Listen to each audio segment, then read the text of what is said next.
Chris Sims from Pro Football Talk Live joins us now. Top that, Chris. What do I got to top? I'll top it. What is it? It's the best ending to a song, but you gotta perform it. I don't know if Fritzy gave you a heads up. Probably not. But No. do you have a great ending to a song? I can't think of one right off the bat. But let's talk some football, and then maybe something will come to my mind, and I'll end the interview with something that comes to my head. Okay. All right.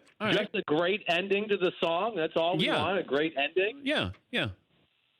Okay. Yeah, because most people talk about the beginning of a song, and we focus on something different. It was just how a song ends. That's all. Well, right away, I think of "Stairway to Heaven," like Led Zeppelin, how it just goes into that huge moment there at the end where all of a sudden it becomes an unbelievable hard rock and roll song where it was slow leading up to that. So that's one that jumps out to me. I mean, I love me some "Stairway to Heaven," and Led Zeppelin's definitely my favorite classic rock band. So that's one. Okay. You're preaching to the choir there, because it was always awkward at the high school dances when Stairway to Heaven came on, because it starts out and it's in my wheelhouse. It's slow dancing. And then all of a sudden my arms aren't around her anymore because you can't slow dance when it starts to pick it up. Then I got to go air guitar on her. That's right. Yeah, that would pose some problems. That's good. But, those are for people who were, dancing at the prom in the 70s. I didn't have that problem, so sorry. All right, here's your question for you, Chris Sims, Pro Football Talk, NBC Sports. The quarterback who could benefit the most from a Super Bowl win of the Final Four is who? Well, I mean, I think that conversation is between Mahomes and Rodgers right off the bat. The thing I look at here, I think I'm ultimately going to say Aaron Rodgers here. Obviously, I mean, Patrick Mahomes, I think this would catapult him into, he has a chance to be really, really special and win a lot of Super Bowls if he can do it in his second year starting. But he also has a lot of years left in his career to do this as well. Where Aaron Rodgers, I think, we get down here, we're to the end. At least it's coming to the end. We're on the slope downward. And yeah, he's only been to one Super Bowl. I know, I hold him in very, very high regard. I think anybody that's watched football realizes he's certainly one of the all-time greats. And to get into I've been to his 2 Super Bowls and have a chance to win a second Super Bowl, I think brings him into a different stratosphere and maybe silences some of the haters of the world who don't think Rodgers is as good as I do or maybe some people around the NFL. I thought Ryan Tannehill has the most to gain because he was forgotten. He was a backup, and maybe he's another Nick Foles waiting to happen. Rodgers, to me, if he wins 2, now he goes into a different stratosphere. Now you can make a legitimate argument that he's the second best quarterback of all time. Brady is still going to be number 1, but he would at least be in the conversation, even though you got guys who have more Super Bowls than him. I think Mahomes winning 1 would put him into the Russell Wilson category of young quarterback. Jimmy Garoppolo would be in that too. Jimmy Garoppolo would be more like Russell Wilson because, it's a defensive-minded team that he's on. He's not necessarily asked to be the star. At least Russ wasn't back then. He is now. But I see Garoppolo maybe a parallel to become Russell Wilson if he would win the Super Bowl. Yeah, I could see that certainly. I mean, hey, to win a Super Bowl early in your career, you literally look at the guys who are, considered the all-time greats. They all did that. Whether that's Montana, Brady, Terry Bradshaw, Russell Wilson, it is a huge thing. And, you might say, well, why is it so huge? Because it takes the pressure off the situation if you're that franchise quarterback, right? You just go, man, I've proved it in year 2 or year 3. I played in the hardest circumstance you could possibly play. So from there on out, you got the confidence, one, to go, okay, I've already known I've passed the toughest test in, the NFL, which is winning a Super Bowl. So it doesn't get any harder than that. And then also it gives you almost some freedom as a young player because you go, yeah, I've already won it. So I can let it fly the next time I'm in an AFC championship game and not worry about oh gosh, I got to protect the ball and my legacy and I got to try to get to the Super Bowl. And I think those are great advantages for the quarterbacks who do win it at an early stage. None of them are wrong. You're right. And Tannehill, I think, is above Nick Foles as far as to your point, like, yeah, maybe it's that story, but I think he's got more talent than a Nick Foles. I mean, I think Tannehill is a borderline franchise-type guy. I think Tennessee's seeing that, and I would kind of be surprised if they don't sign him to some sort of long-term deal after this year is over, no matter what happens this weekend on Sunday. He's Chris Sims from Pro Football Talk Live. You can see him every morning, Monday through Friday, with Mike Florio. Have you seen enough of Joe Burrow where, and you've always been cutting edge, ahead of a lot of people. You are ahead of a lot of people with Lamar Jackson. Is Joe Burrow a sure thing?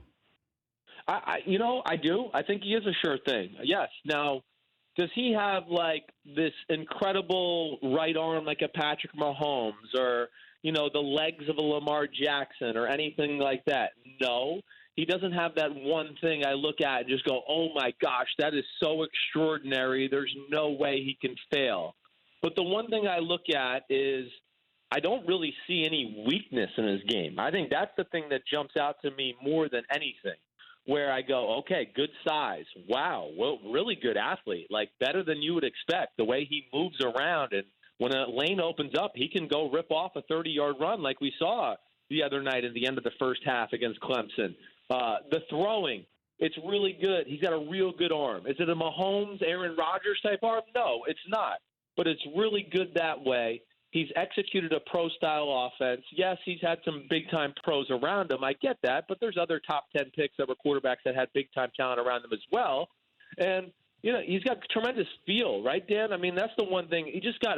He knows how to place the ball in certain situations. He never really seems to throw the ball into coverage. He moves around in the pocket and never seems flustered, but yet can keep his eyes downfield. That's where I'm really impressed with him. He really knows how to play the position, let alone he's got, some big-time talent to go along with it. But we're also seeing this trend. Kyler Murray, we got a one-year sample with him. Dwayne Haskins, a one-year sample. Joe Burrow, basically a one-year sample. The previous year, I mean, he had good numbers, but nothing like this. Yes. I mean, how tough is that for the scouts to be able, Trevor Lawrence is going to give you 3 years of a sample size. Yeah, no, it's tough. You're right. I mean, hey, you want the sample size more than anything. You want the reps. That's the big thing. And at least Joe Burrow's got that the last 2 years, where he's just got a number of throws and big plays and big moments, and he played in the SEC, and the SEC is the closest thing in college football to the NFL. I mean, it's just every defense has NFL defensive linemen and linebackers and corners and all those things. So you've been able to measure that.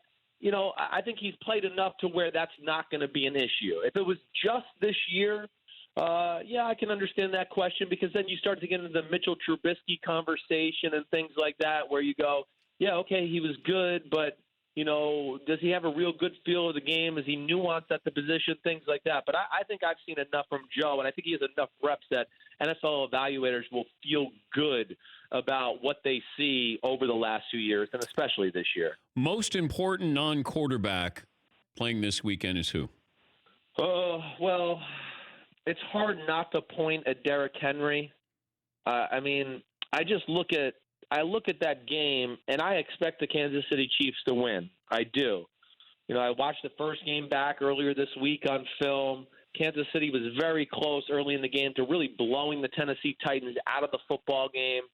But, I mean, and the Chiefs are better on run defense. One of the better run defenses in football down the stretch, really ever since that game in Week 10.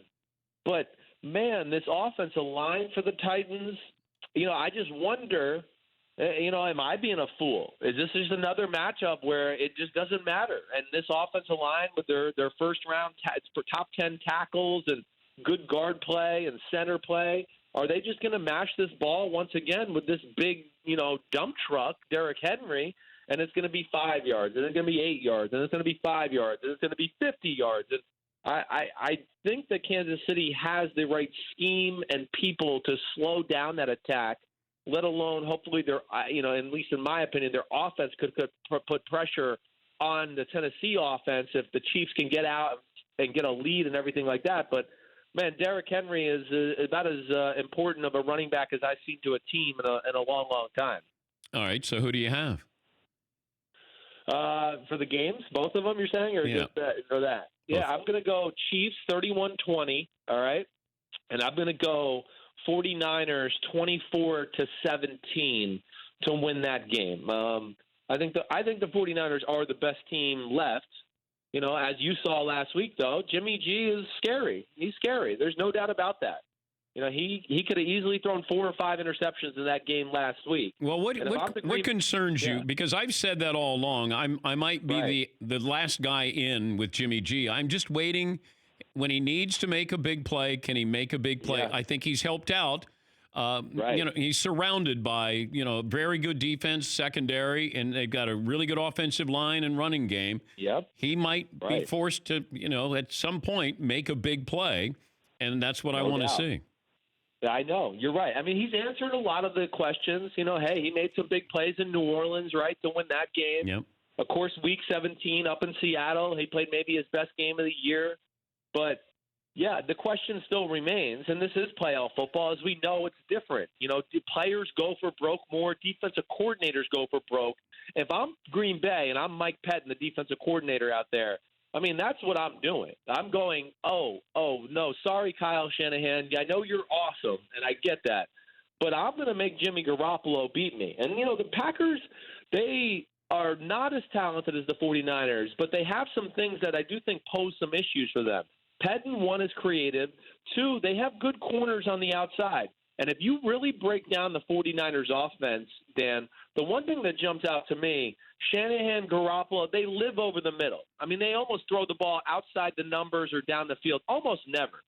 I would make Jair Alexander and Kevin King say, play man-to-man, play inside technique, make him throw outs and comebacks and go routes. We're going to put the other 8 or 9 guys right in the middle of the field to stop all those fancy Shanahan read option slant throws and play action throws over the middle to Kittle, and put all those guys in the middle to slow down the run game.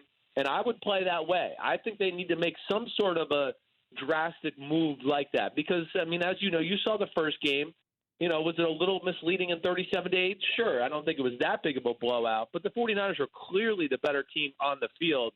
And I think the Garoppolo thing and the things we just talked about are certainly something I would be looking at if I'm Green Bay. We saw Odell Beckham have $100 handshakes there at LSU. How often did you get $100 handshakes at Texas? Well, we've had this discussion before. I've already gotten in trouble, and just so everybody knows, that's right. That's right. I cleared this with Texas and the NCAA and everybody, okay? First off, it goes on everywhere. So just, you know, NCAA, screw off, all right? It's going on. Nothing you can do, NCAA. Screw up. Just like how the NCAA takes handouts from people who want to sponsor bowl games. Players stick their hand out every now and then, and they get some cash, too. So eat it. I just don't know why Odell Beckham Jr. had to do it in front of the camera. Okay, That's wait. the only thing. Did you get a phone call the last time I asked you about this from? Yes, Texas. Oh. Yes, I had some Texas teammates who called me and were mad at me. Like, man, you're going to get the school in trouble. And I was like, listen, you got to listen to the context of the conversation first off. Oh. And yeah, I had to talk to a representative from the University of Texas. They wanted to make sure it wasn't somebody associated with the program. I was like, no, it happened in a parking lot outside a restaurant twice where some guy knew I was going into this place on a consistent basis. I came out. He had 5 jerseys there. I signed it. He gave me like $200 or $300, and I gladly accepted and moved on with life. I love you. You're great. Hey, have a great weekend. Thank you, buddy. Great talk to you. Great talking to you. Have a good weekend. See you guys. That's Chris Sims, NBC Sports. I didn't know I got him in trouble. I mean, I'd still ask the question, but wow. For more Dan Patrick Show, tune into Audience Channel 239 on DirecTV. Stream for free on BR Live or download the Dan Patrick Show app.